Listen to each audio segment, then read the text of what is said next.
إن الحمد لله والصلاة والسلام على رسول الله أما بعد فأعوذ بالله من الشيطان الرجيم بسم الله الرحمن الرحيم كل نفس ذائقة الموت وقال النبي صلى الله عليه وسلم يغفر للشهيد كل ذنب في أوله رفعة من دمه অধ্যকার দাশিদিয়া নওয়াজিয়া ইসলামিয়া মাদ্রাসার কর্তৃক আয়োজিত মাসিক সেমিনারের সম্মানিত সভাপতি, সম্মানিত বিচারক মণ্ডলী ও আমার সামনে উপবিষ্ট দূরদূরান্ত থেকে ইলম পিপাসক ছাত্র ভাইয়েরা, আমার পক্ষ থেকে জানাই আন্তরিক মোবারকবাদ। আজকে আমি যেই বিষয়বস্তুকে নির্ধারণ করেছি তা হচ্ছে শাহাদাত মুমিনের চিরকাম্য।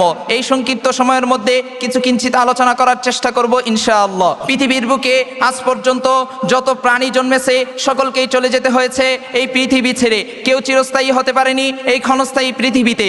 দম্ভভরে অনেক মানুষ ঘোষণা করেছিল প্রবেশ করব না সৃষ্টিকর্তার তৈরি জান্নাতে। কেউ কেউ অর্থ সম্পদের দম্ভ করে ঘোষণা করেছিল প্রবেশ করব না সৃষ্টিকর্তার তৈরি জান্নাতে। এমনকি আমরা যদি লক্ষ্য করে দেখি আল্লাহ তাআলার বাণী, আল্লাহ তাআলা বলেছেন কুল্লু নাফসিন যায়িকাতুল মাউত, প্রত্যেক প্রাণীকেই মৃত্যুর স্বাদ গ্রহণ করতে হবে। প্রিয় উপস্থিতি, এই দরার বুক থেকে যত মানব অতিবাহিত হয়ে গেছে, কেউ এই দরা থেকে বিদায় নিয়েছে অত্যন্ত নিকৃষ্টভাবে, আবার কেউ কেউ এই নশ্বর পৃথিবীকে বিদায় জানিয়েছে হাসি মুখে। প্রিয় উপস্থিতি, এই দুই প্রকার মৃত্যুর মধ্যে রয়েছে আসমান ও জমিনের ব্যবধান।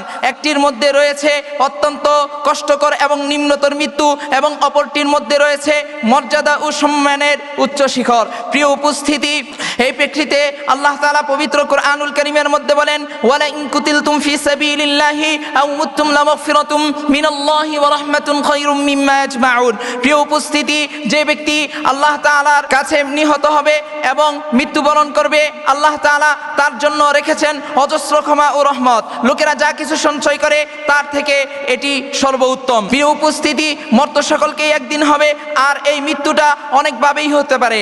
এর প্রেক্ষিতে সর্বোৎকৃষ্ট এবং সফল মৃত্যু হচ্ছে শহীদি মৃত্যু, এবং আল্লাহ তাআলার কাছে রাসূল সাল্লাল্লাহু আলাইহি ওয়াসাল্লামদের পরে সর্বোত্তম ব্যক্তি হচ্ছে শুহাদায়ে কেরাম। প্রিয় উপস্থিতি, আমরা যদি শহীদের মর্যাদার ব্যাপারে বলতে পারি, শহীদদের রক্তের প্রথম ফোঁটা মাটিতে পড়ার পূর্বেই তাদের সমস্ত গুনাহকে মাফ করে দেওয়া হয়। প্রিয় উপস্থিতি, হাদিস শরীফের মধ্যে এসেছে আন মিকদাদ ইবনে মাদি কারবা রাদিয়াল্লাহু তাআলা আনহু قال قال رسول الله صلى الله عليه وسلم يغفر للشهيد كل ذنب في أول رفعة من دمه। হযরত মিকদাদ ইবনে মাদি কারবা রাদিয়াল্লাহু তাআলা আনহু থেকে বর্ণিত, রাসূলুল্লাহ সাল্লাল্লাহু আলাইহি ওয়াসাল্লাম বলেছেন, শহীদদের রক্তের প্রথম ফোঁটা মাটিতে পড়ার পূর্বেই তাদের সমস্ত গুনাহকে মাফ করে দেওয়া হয়। প্রিয় উপস্থিতি, শহীদের মর্যাদা অপরিসীম।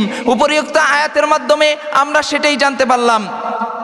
হাদিস শরীফের মধ্যে আরো ইরশাদ আছে, হযরত ওমর রাদিয়াল্লাহু তাআলা আনহু এভাবেই শাহাদাতের তামান্না করতেন এবং আল্লাহ তাআলার কাছে এভাবে দোয়া করতেন, আল্লাহুম্মা রযুকনা শাহাদাতান ফি সাবিলিক ওয়াজআল মাউতি ওয়া কবরি ফি বিলাদি রাসূলিক। হে আল্লাহ, আমাকে আপনার পথে শাহাদাত দান করুন এবং আপনার নবী হযরত মুহাম্মদুর রাসূলুল্লাহ সাল্লাল্লাহু আলাইহি ওয়াসাল্লামের শহরে আমাকে মৃত্যু দান করুন। প্রিয় উপস্থিতি, শাহাদাতের মর্যাদা কোনো সাধারণ মর্যাদা নয়। এটি আল্লাহ তাআলা যে কাউকে দেন না। এটি পেতে হলে আল্লাহ তাআলার কাছে রুনাজারি, সাধনা, তিতিক্ষার মাধ্যমে এটি অর্জিত হয়। স্বয়ং রাসূলুল্লাহ সাল্লাল্লাহু আলাইহি ওয়াসাল্লামও আল্লাহ তাআলার কাছে এভাবে দোয়া করছিলেন, শাহাদাতের জন্য তামান্না করতেন, ওয়াল্লাযী নাফসি বিয়াদিহি আন উকতালা ফি সাবিলিল্লাহ সুম্মা উহইয়া সুম্মা উকতাল সুম্মা উহইয়া সুম্মা উকতাল সুম্মা উহইয়া সুম্মা উকতাল। ওই মহান আল্লাহ তাআলার শপথ করে বলছি, যে মহান রব্বুল আলামিনের কাছে আমি মুহাম্মাদের জীবন, আমার মন চায় আমি আল্লাহর পথে জিহাদ করি এবং শহীদ হয়ে যাই, আবারও জীবিত হই, আবারও শহীদ হয়ে যাই, আবারও জীবিত হই, আবারও শহীদ হয়ে যাই। এভাবে আল্লাহ তাআলার কাছে নবীজি দোয়া করেছিলেন, সাহাবায়ে কেরাম দোয়া করেছিলেন শহীদের মর্যাদার জন্য, শহীদের কামনা লাভ করার জন্য। তাই আসুন আমাদেরকেও শাহাদাতের কামনা বুকের মধ্যে নিয়ে সেই শহীদের জন্য দোয়া করি। আল্লাহ তাআলা যেন আমাদেরকে শাহাদাতের সেই মর্যাদা দান করেন। আমিন। ওয়া আখির দাওয়ানা আলহামদুলিল্লাহি রাব্বিল আলামিন।